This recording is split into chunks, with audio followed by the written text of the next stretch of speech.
மிளகாய் green fish fry பண்ணலாமா? பச்சை மிளகாய், இஞ்சி, வெள்ளைப்பூடு, சின்ன வெங்காயம், புதினா தலை, மல்லித்தலை.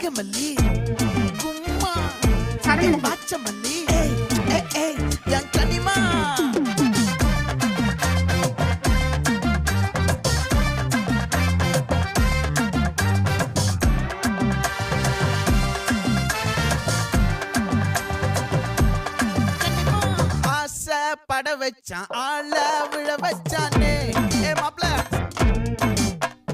போலாம் இருமச்சான் ஆட வர வச்சானே உன்னதான் மயிலாட்டம் இருக்கா மலக்கூடை மாமனுக்கா பாரா பூவாரா கைசீரா என் வீரா நெத்தி இல்ல நெல்லாவட்டம் வச்சவட்டம் சுறாவட்டம் ஒட்டு மொத்த தென் மாவட்டம் ஓசை கட்டி வந்து